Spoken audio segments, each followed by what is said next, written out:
Je suis Christelle Yameogo, chef de projet au pôle de recherche et développement de la Société immobilière de la Guadeloupe. La SIG, en tant que bailleur social, est soumise donc aux exigences réglementaires en matière d'accessibilité.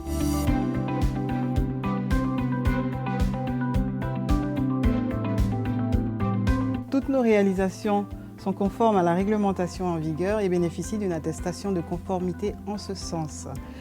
S'agissant des bâtiments un peu plus vieux, nous pouvons au cas par cas adapter les logements et leur faire bénéficier de prestations qui vont dans le sens du handicap qu'ils peuvent avoir. Nos locataires peuvent donc être accompagnés par des organismes tels que le CRICA ou la GSPH, qui sont là pour les conseiller en matière de financement aussi. La SIG pouvant prendre bien sûr une partie des travaux en charge.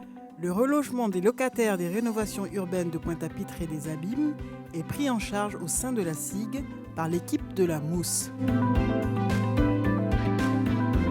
Je m'appelle Madame Augustin Hollande. Je représente Madame Augustin Mariette Pierre, c'est ma cousine.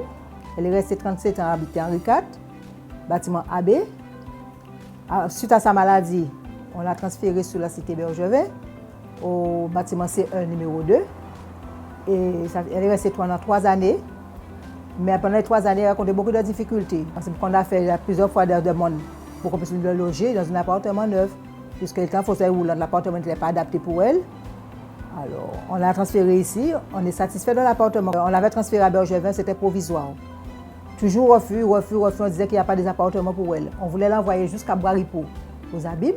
Mais vu son handicap, c'est moi et sa fille, Patricia, qui s'occupe d'elle. On a relancé plusieurs demandes, qu'on lui a proposé cet appartement ici. Elle a accepté. Les choses qui sont améliorées pour ma cousine, c'est la salle de bain, puisqu'elle ne pouvait pas entrer dans sa salle de bain à Bergevin. La cuisine aussi, avec les toilettes, tout. Elle ne pouvait pas, mais maintenant c'est adapté pour elle. Elle rentre dans sa salle de bain, elle se lave comme elle veut.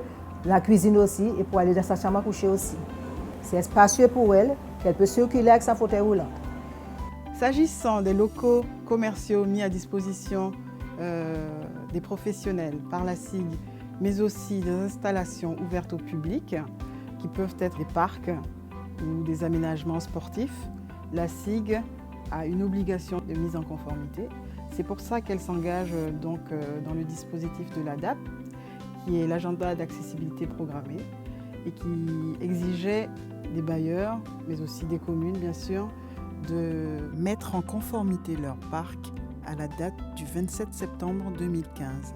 En conclusion, nous pouvons dire que la Société immobilière de la Guadeloupe est d'ores et déjà engagée dans l'information et l'intégration des personnes en situation de handicap par l'embauche, mais aussi qu'elle s'engage et qu'elle s'attelle à mettre en place avec les organisations régionales un cadre de vie adapté et épanouissant.